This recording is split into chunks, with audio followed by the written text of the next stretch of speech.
Assalamualaikum warahmatullahi wabarakatuh. Waalaikumsalam Waalaikumsalam warahmatullahi warahmatullahi wabarakatuh. Kami dari kelompok satu akan mempresentasikan tentang teori kepemimpinan dan kompetensi dalam perspektif Islam.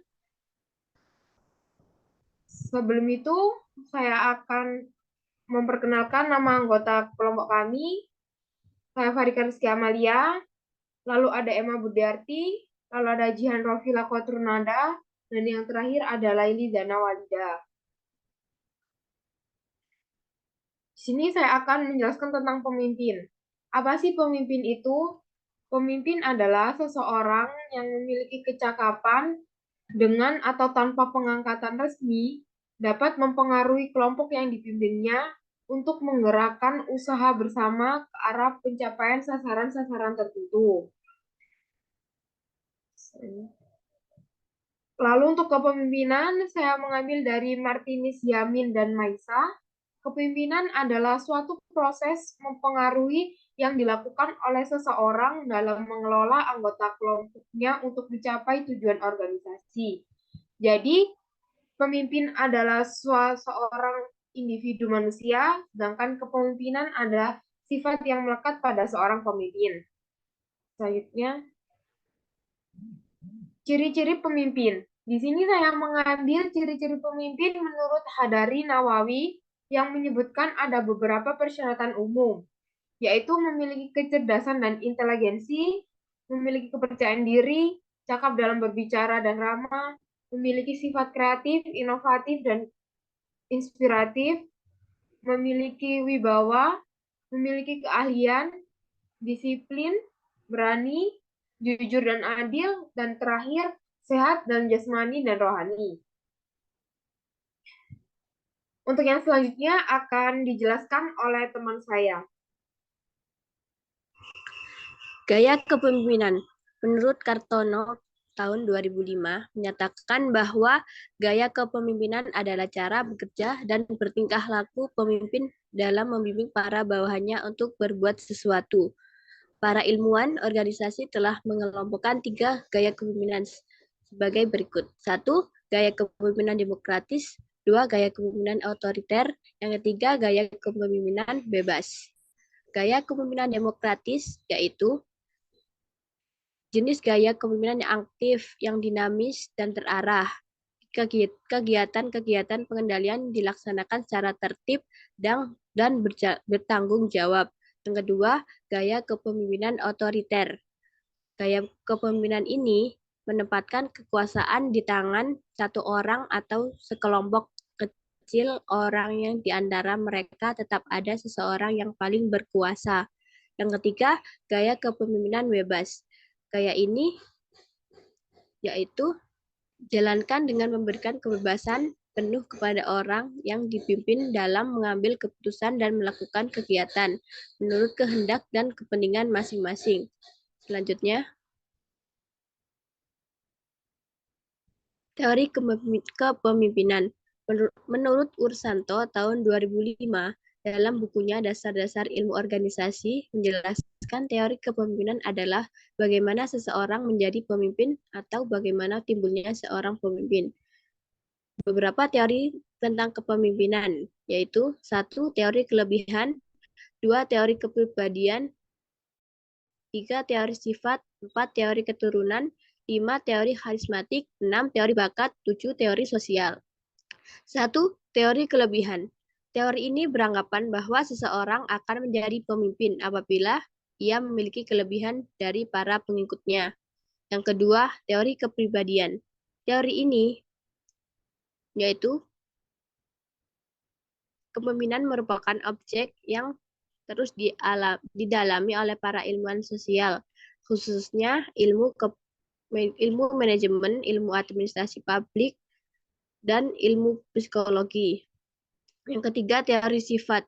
Teori ini menyatakan bahwa seseorang dapat menjadi pemimpin yang baik apabila memiliki sifat-sifat yang positif, sehingga para pengikutnya dapat menjadi pengikut yang baik. Yang keempat, teori keturunan. Menurut teori ini, seseorang dapat menjadi pemimpin karena keturunan atau warisan. karena orang tuanya seseorang pemimpin, maka anaknya otomatis akan menjadi pemimpin menggantikan orang tuanya. Yang kelima, teori karismatik.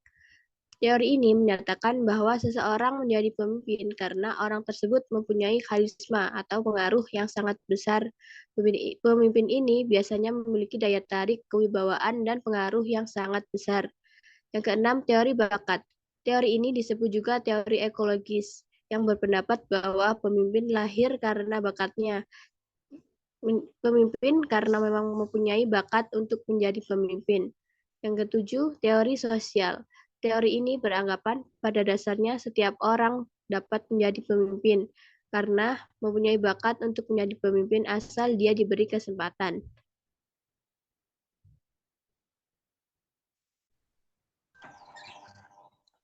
Model kepemimpinan kontingensi mengedepankan pada situasi kerja dan juga budaya organisasi. Teori ini dikemukakan oleh Friedrich E. Fiedler, yang dimana ia mengatakan bahwa kepemimpinan yang baik ditentukan oleh determinan situasional. Teori kontingensi ini tidak ada kaitannya dengan pemimpin yang harus beradaptasi dengan suatu situasi, melainkan tujuannya untuk mencocokkan gaya kepemimpinan dengan situasi yang sesuai. Selanjutnya,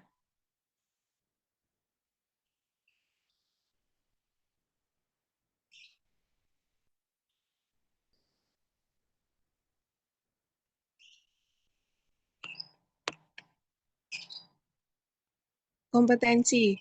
Kompetensi sebagai pengetahuan, keterampilan, dan kapasitas yang harus dimiliki karyawan ketika menyelesaikan tugas atau tujuan. Menurut Wood, tahun 2010 mendefinisikan kompetensi dengan beberapa makna yang terkandung adalah: 1. Kompetensi karakteristik dasar, yang berarti kompetensi adalah bagian dari kepribadian yang melekat pada seorang yang mempunyai perilaku yang dapat diprediksi pada berbagai pekerjaan atau situasi. Yang kedua, hubungan kausal. Berarti kompetensi dapat digunakan untuk menilai kinerja dari seorang. Jika kompetensi yang bagus, maka dapat diprediksi akan memiliki kinerja yang bagus juga. Yang ketiga, ada kriteria acuan. Maksudnya adalah kompetensi secara nyata akan memprediksi seorang dapat bekerja dengan baik, terukur, spesifik, dan mempunyai standar.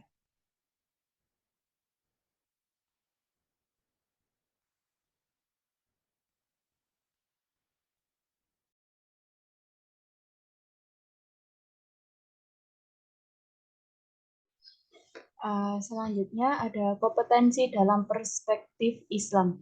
Dari Ibnu Mas'ud al-Ansyari, Rasulullah Shallallahu Alaihi Wasallam bersabda, orang-orang yang pantas jadi imam dalam sholat ialah orang-orang yang paling pandai membaca kitabullah. Jika mereka sama pandai, maka ambil yang lebih pandai tentang sunnatu Rasulullah. Jika mereka sama alim, ambil yang paling dulu hijrah. Jika mereka bersamaan dalam hijrah, maka ambil yang lebih tua usianya. Janganlah kamu menjadi imam di wilayah kekuasaan orang lain dan jangan pula duduk di tempat yang disediakan khusus untuk kemuliaan seseorang, kecuali dengan izinnya. Jadi menurut dari Ibnu Mas'ud ini,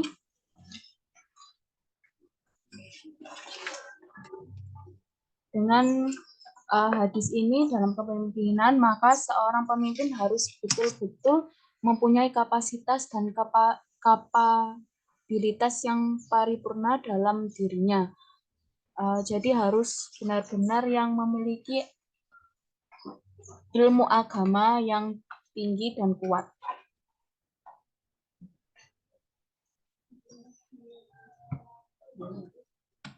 Yang terakhir ada cara mengukur kompetensi. Yang pertama ada alat utama. Alat utama ini terdiri dari 4 bagian. Yang pertama adalah tes psikometri. Tes psikometri ini dengan metode tertulis yang memuat verbal, angka, dan komponen-komponen lainnya yang ditemukan dalam tes potensi akademik maupun tes IQ. Tes psikometri ini ada 3 bidang dasar, yaitu 1, tes kemampuan. Kemampuan ini bersifat kapasitas orang yang untuk bekerja dengan angka, kata, diagram, dan sistem. Yang kedua, pencapaian. Pencapaian adalah apa yang sebenarnya kita ketahui orang tentang suatu bidang tersebut. Yang ketiga, ada kepribadian. Kepribadian adalah bagaimana orang biasanya cenderung bertindak. Ini mencakup sejumlah besar aspek, mulai dari motivasi dan nilai, hingga bagaimana seseorang berekspresi terjadi kejujuran atau integritas mereka. Yang kedua ada exercise atau simulasi. Tes ini menggunakan metode pencatatan perilaku karyawan lewat proses observasi. Observasi ini berbentuk perilaku secara umum pada saat bekerja. Yang ketiga ada self-reference atau inventory. Tujuan dari langkah ini adalah untuk menunjukkan preferensi karyawan ketika berhadapan dengan kondisi kerja, motivasi, situasi sosial maupun metode kerja dan sikap. Yang terakhir ada wawancara. Wawancara merupakan metode lama yang kerap digunakan dalam berbagai metode pengukuran kompetensi. Yang kedua ada alat tambahan. Alat tambahan ini terdiri dari 4, yaitu yang pertama role playing. Role playing adalah simulasi ini sebagai interaksi interpersonal yang diajarkan untuk karyawan dalam peran tertentu yang dapat muncul di ujian. Misalnya kemampuan untuk bernegosiasi dan dirancang simulasi antara pemasok dan bagian yang bertanggung jawab dalam pemasok. Yang kedua, analisis kasus. Hampir sama dengan role playing, hanya saja dalam analisis kasus ditambahkan pula kompetensi untuk analisis dan sintesis secara rinci. Karyawan harus mampu menguasai kasus tertentu dan memberikan prospek yang jelas untuk mengatasi masalah tersebut. Yang ketiga ada presentasi. Tahap ini karyawan akan diminta untuk memberikan penjelasan tentang produk atau layanan jasa yang mempengaruhi orang lain untuk membeli atau menggunakan jasa yang ditawarkan oleh perusahaan. Yang keempat ada tes proyektif. Tes proyektif ini sendiri digunakan sebagai tes pendukung yang lebih menekankan pada aspek yang berkaitan langsung dengan nilai efektivitas dan pengelolaan diri. Tes proyektif juga untuk mengekspresikan perasaan seseorang. Sekian presentasi dari kami. Sebelum itu, kami akan menjawab pertanyaan-pertanyaan dari teman-teman melalui e-learning. Yang pertama, ada Mas Ferry Bagus Saputra. Yang pertanyaannya sebagai berikut. Bagaimana cara agar kita menjadi pemimpin yang baik dan adil menurut perspektif Islam? Kami akan menjawab, yaitu seorang pemimpin yang baik bagi orang-orang Muslim adalah pemimpin yang bertakwa kepada Allah. Pemimpin harus mempunyai keahlian di bidangnya, memberi tugas atau wewenang kepada yang tidak berkompeten, akan mengakibatkan rusaknya pekerjaan bahkan organisasi yang menaunginya. Pemimpin harus bisa diterima, mencintai dan dicintai umatnya, mendoakan dan didoakan oleh umatnya, dan seorang pemimpin harus mencerminkan sifat Rasulullah SAW, yaitu siddiq, amanah, tabligh, dan fatonah. Yang kedua ada pertanyaan dari Mas Abdullah Mukni, yaitu kita diciptakan Allah sebagai khalifah, maka apa hakikat peran utama khalifah dan adakah kesinambungan dengan kepemimpinan? Lalu dari manakah manusia bisa memulai kekhalifahannya? Jawabannya adalah Hakikat peran utama seorang khalifah bukan mementingkan jabatan atau kekuasaan, melainkan tanggung jawabnya terhadap Allah dan rakyatnya dalam menjalankan amanat yang telah diberikan, menuntun rakyat kepada jalan yang benar, dan memberi peringatan dan hukuman bagi yang melanggarnya.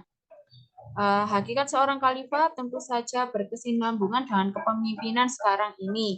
Pemimpin pada sekarang ini harus mempunyai sifat-sifat khalifah tersebut. Yang selanjutnya akan pertanyaan yang selanjutnya akan dijelaskan oleh Farika.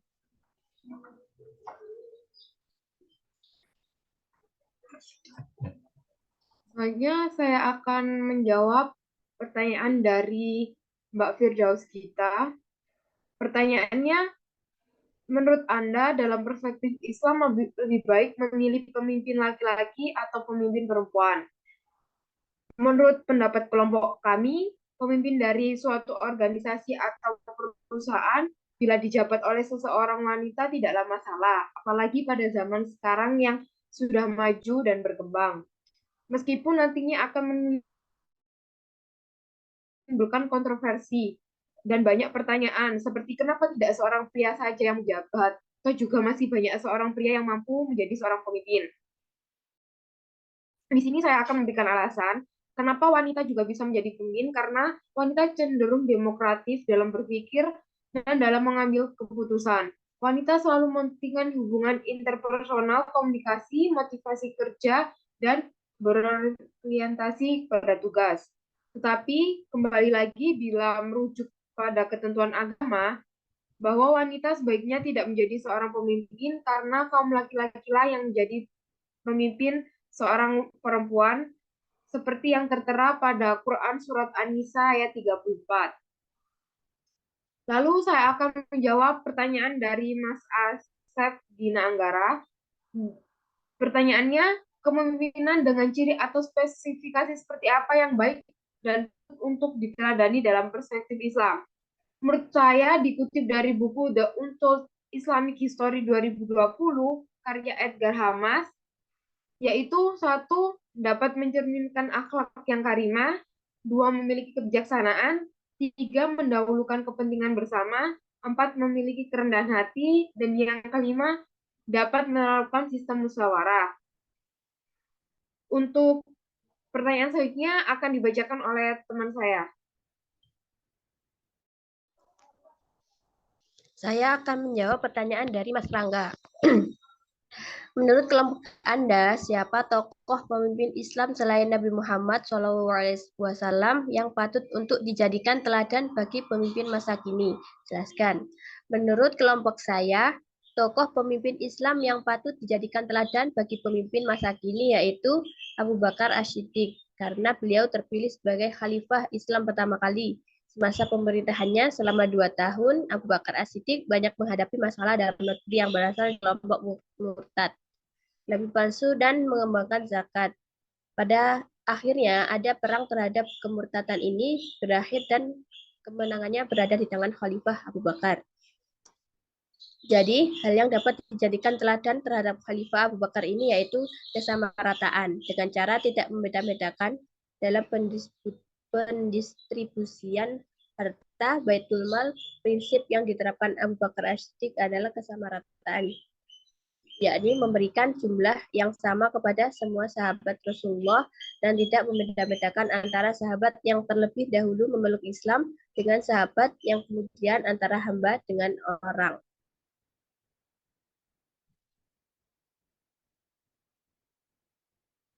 Selanjutnya saya akan menjawab pertanyaan dari Erki.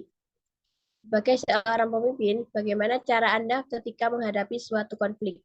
Dan bagaimana jika pendapat Anda tidak diterima oleh karyawan atau bawahan Anda? Terima kasih. Jawabannya, cara mengatasi konflik dalam organisasi. 1. Hindari menyudutkan satu belah pihak. 2. Menjadi mediator yang bijaksana. 3. Mengambil keputusan bersama. 4. Melakukan evaluasi. Jadi, pendapat saya tidak diterima oleh karyawan atau bawahan, saya akan mencoba untuk berpikir terbuka. Dengan berpikir terbuka, tentu harus menerima pendapat lain dari orang lain agar mendapat berbagai wawasan baru dari orang lain yang sebelumnya tidak kita pikirkan.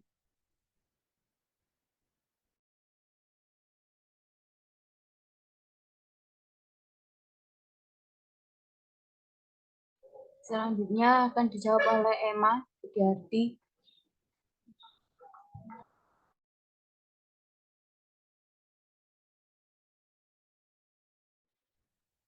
Saya akan menjawab pertanyaan dari Mas Saifur Rahman. Sebagai pemimpin, bagaimana cara Anda dapat mengembangkan kompetensi setiap anggota tim? Cara mengembangkan potensi setiap anggota, menurut saya, dengan cara satu, meningkatkan keterikatan karyawan. Maksudnya adalah sebuah upaya yang harus dilakukan perusahaan untuk memahami hubungan antara perusahaan dengan karyawannya. Yang kedua, mengidentifikasi keterampilan karyawan yang dapat ditingkatkan adalah kunci keberhasilan dari program pengembangan potensi itu sendiri. Yang ketiga, dengan memberikan pelatihan kepada karyawan agar semakin memahami dan memperbaiki kualitas kerjanya. Selanjutnya, saya akan menjawab pertanyaan dari Mas Faisal Fajar. Bagaimana implementasi kepemimpinan di masa sekarang berdasarkan sudut pandang Islam? Dalam Islam, seorang pemimpin yang baik adalah pemimpin yang memiliki sekurang-kurangnya 4 sifat dalam menjalankan kepemimpinannya, yaitu yang pertama ada sidik, tablik, amanah, dan fatona. Sidik artinya jujur, sehingga ia dapat dipercaya. Tablik atau penyampaian, di sini kemampuan berkomunikasi dan bernegosiasi juga perlu ya, karena seorang pemimpin ini harus pandai dalam public speaking. Yang ketiga, amanah atau bertanggung jawab dalam menjalankan tugasnya. Yang keempat, fatona.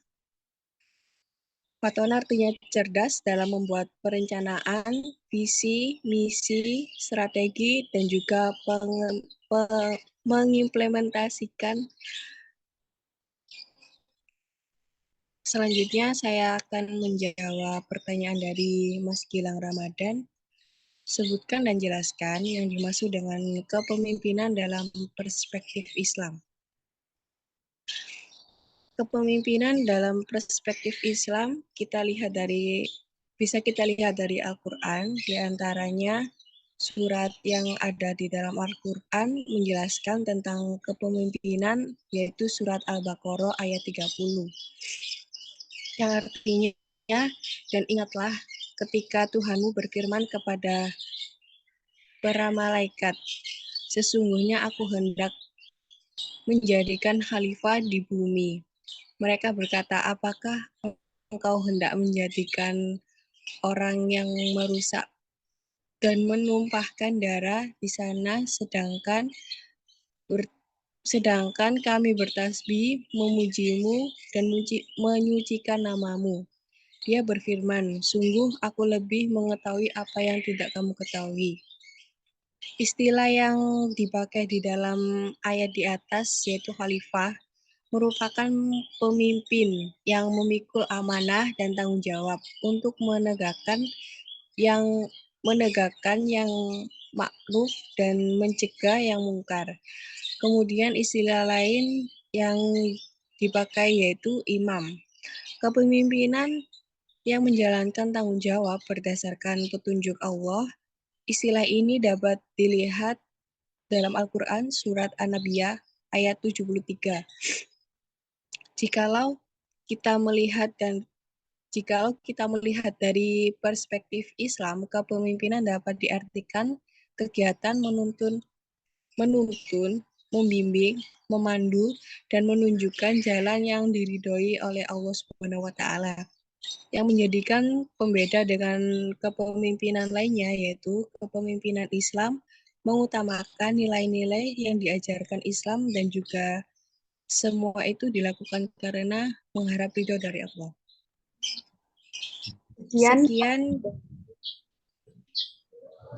Sekian dari presentasi kelompok 1. Apabila ada salah kata